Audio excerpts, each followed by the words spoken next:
आज के मुख्य समाचार। मजिस्ट्रेट अदालत ने परमवीर सिंह 2 अन्य को भगोड़ा घोषित किया। दिल्ली से खौफनाक खबर, महिला से रेप, किशोरी से दुष्कर्म का प्रयास।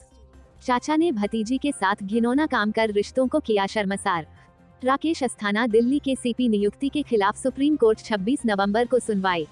मुंबई की एक मजिस्ट्रेट अदालत ने एक महत्वपूर्ण घटनाक्रम में मुंबई पुलिस द्वारा पूर्व शहर पुलिस आयुक्त परमवीर सिंह 2 अन्य को कथित तौर पर शामिल होने के लिए भगोड़ा घोषित करने की याचिका स्वीकार कर ली। उनके खिलाफ रंगदारी का मामला दर्ज है। मुंबई पुलिस ने सिंह 2 अन्य के संबंध में भगोड़ा घोषित करने की मांग वाला आवेदन दायर किया था। सिंह का कई महीनों से कोई अता पता नहीं है। पुलिस की याचिका को स्वीकार करते हुए अतिरिक्त मुख्य मेट्रोपॉलिटन मजिस्ट्रेट एस.बी. भजपाले ने इस मामले में आदेश पारित किया। इससे पहले मुंबई थाने की अदालतों ने मुंबई के पूर्व शीर्ष पुलिस अधिकारी के खिलाफ गैर जमानती वारंट जारी किया था, जो वर्तमान में महाराष्ट्र होमगार्ड्स के महानिदेशक के रूप में नामित हैं। सिंह के अलावा पुलिस ने मामले में 2 अन्य सह आरोपियों, निलंबित पुलिसकर्मी रियाज भाटी विनय उर्फ बबलू सिंह के खिलाफ भी इसी तरह की घोषणा की मांग की थी।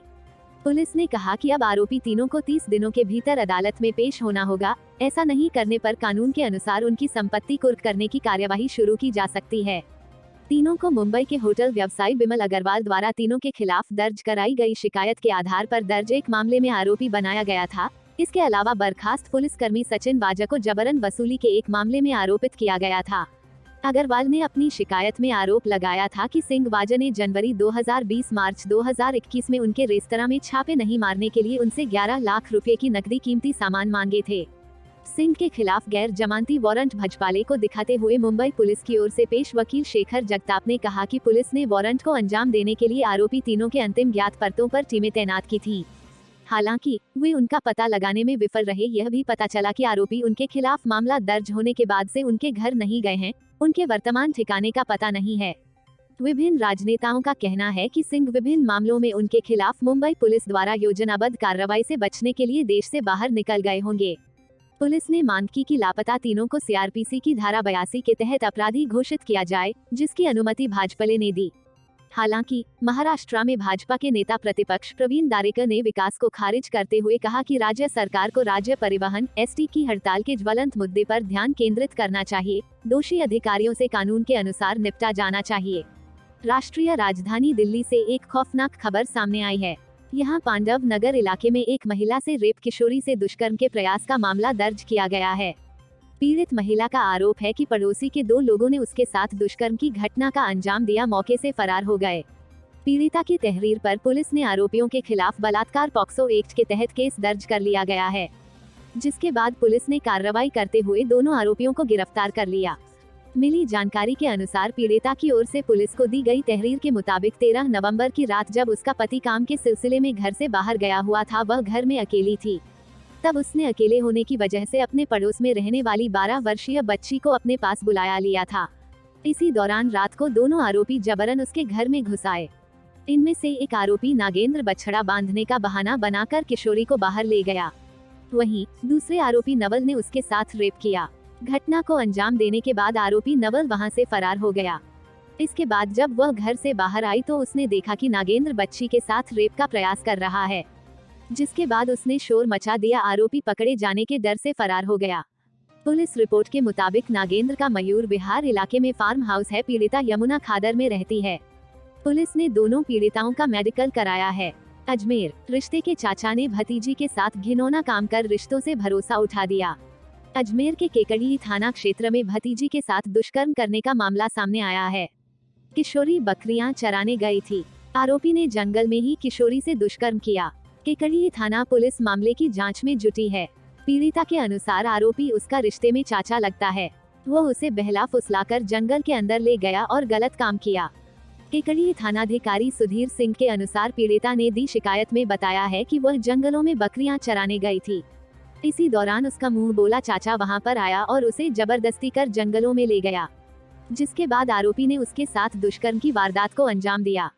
पीड़िता ने घर आकर घटना की जानकारी परिवार वालों को दी, जिसके बाद पीड़िता के परिवार वालों ने केकड़ी थाने में उपस्थित होकर मामला दर्ज करवाया है।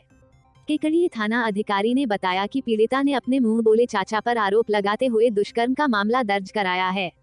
मामले में पोक्सो एक्ट की धाराओं में मुकदमा दर्ज कर पीड़िता का मेडिकल मुआयना करवाकर जांच शुरू कर दी है। राजस्थान में महिलाओं से दुराचार के मामले रुकने का नाम ही नहीं ले रहे हैं। राष्ट्रीय अपराध रिकॉर्ड ब्यूरो के मुताबिक आधे के ज्यादा दुष्कर्मी करीबी रिश्तेदार या जान पहचान वाले ही होते हैं। देश में दुष्कर्म के केसों में नंबर 1 होने के बावजूद राजस्थान सरकार इस दिशा में कोई ठोस कदम नहीं उठा रही है। अब अजमेर के केकड़ी थाना क्षेत्र में भतीजी के साथ दुष्कर्म करने का मामला सामने आया है। सुप्रीम कोर्ट ने गुरुवार को एक गैर सरकारी संगठन को दिल्ली उच्च न्यायालय के आदेश के खिलाफ अपील दायर करने की अनुमति दी, जिसमें वरिष्ठ आईपीएस अधिकारी राकेश अस्थाना को 31 जुलाई को उनकी सेवानिवृत्ति से 4 दिन पहले दिल्ली पुलिस आयुक्त के रूप में नियुक्त करने के केंद्र के फैसले को चुनौती दी गई है। Justice D.Y.. चंद्रचूड़ और ए.एस. बोपन्ना की पीठ ने कहा कि वह एनजीओ द्वारा दायर रिट याचिका और उसके द्वारा दायर की जाने वाली अपील पर 26 नवंबर को सुनवाई करेगी। NGO centre for public interest litigation (CPIL) की ओर से पेश अधिवक्ता प्रशांत भूषण ने कहा कि अदालत ने 25 अगस्त को अस्थाना की नियुक्ति के खिलाफ अपनी याचिका लंबित रखी थी और दिल्ली उच्च न्यायालय से कहा था कि वह इसी तरह की याचिका पर जल्द से जल्द फैसला करे। अब जब उच्च न्यायालय ने वहां लंबित याचिका पर फैसला कर लिया है, तो इस अदालत को फैसले से आगे बढ़ने पर मदद मिलेगी है। मैं इस अदालत से अनुरोध करता हूं कि अस्थाना की नियुक्ति को चुनौती देने वाली हमारी याचिका पर फैसला किया जाए। केंद्र की ओर से पेश सॉलिसिटर जनरल तुषार मेहता ने तकनीकी आधार पर प्रारंभिक आपत्ति जताई कि यह एक रिट याचिका है और यदि भूषण उच्च न्यायालय के आदेश से व्यथित हैं, तो उन्हें इस अदालत की अनुमति से अपील दायर करनी होगी। पीठ ने कहा कि ऐसे उदाहरण हैं जहां अदालत की अनुमति से कोई पक्ष जो उच्च न्यायालय के आदेश से व्यथित है, अपील दायर कर सकता है। बेंच ने आगे कहा, हम आपको अपील दायर करने की स्वतंत्रता देंगे और रिट याचिका और अपील दोनों को एक साथ लेंगे और इस पर फैसला करेंगे, क्योंकि हमने आपको केवल 25 अगस्त के अपने आदेश से उच्च न्यायालय में अभियोग के माध्यम से जाने के लिए कहा था। अस्थाना की ओर से पेश वरिष्ठ अधिवक्ता मुकुल रोहतगी ने कहा कि अगर याचिकाकर्ता एनजीओ को अपील दायर करने की छूट दी जा रही है, तो अदालत को रिट याचिका को लंबित नहीं रखना चाहिए।